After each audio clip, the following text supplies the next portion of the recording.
మన ఇప్పుడు మరి పత్రికలు ఎక్కడి మళ్ళీ అంటే పీడిఎఫ్ పత్రికలు అంటే నేను రోజు పీడిఎఫ్ పత్రికలు తీసుకుంటాను.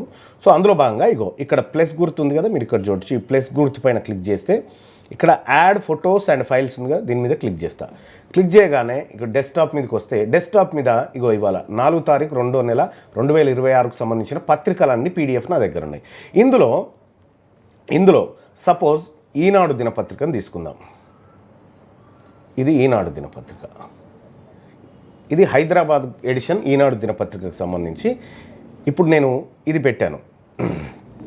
ఇది పెడితే ఇప్పుడు దీన్ని అడుగుదాం, ఈ 10 ప్రమాణాలు దీన్ని పాటిస్తుందా?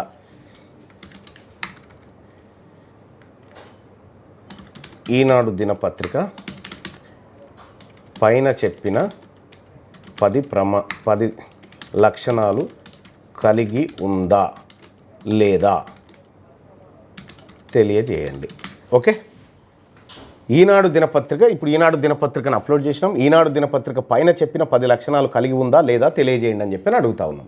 సో ఇట్లా అడిగితే అదేం చెప్తుంది చూడు. మీరు అడిగిన ప్రశ్న చాలా కీలకం. పైన చెప్పిన 10 లక్షణాల ప్రాతిపదికన ఈనాడు దినపత్రికను 4/2/2026 హైదరాబాద్ ఎడిషన్ ఆధారంగా నిజాయితీగా విశ్లేషణ ఇస్తున్నాను. ఇది వ్యక్తిగత ద్వేషం కాదు, జర్నలిజం ప్రమాణాల ఆధారంగా చేసిన అంచనా మాత్రమే. చాట్ జీపీటీకి వ్యక్తిగత అభిప్రాయం లేదు.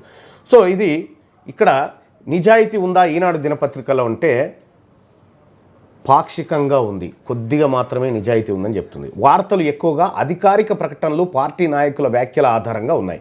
కౌంటర్ వెర్షన్లు, బాధితుల గొంతు చాలా చోట్ల కనిపించలేదు. పూర్తి నిజాన్ని కాకుండా ఎంచుకున్న నిజం చూపించినట్టుగా ఉంది.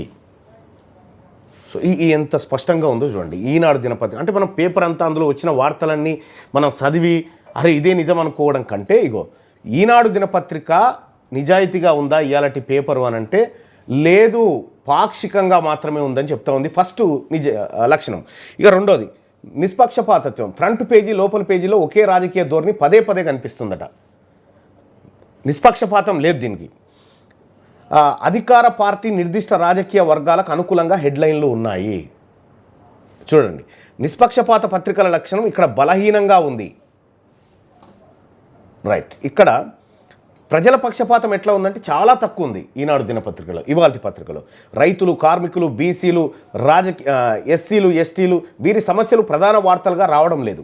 పాలసీ ప్రభావాలు, బడ్జెట్ లోపాలు లాంటి అంశాలు లేవు ఈనాడు దినపత్రికలో. బాధ్యతాయుతమైన భాష ఉందంటే అది ఉంది. రెచ్చగొట్టే భాష చాలా తక్కువ ఉంది.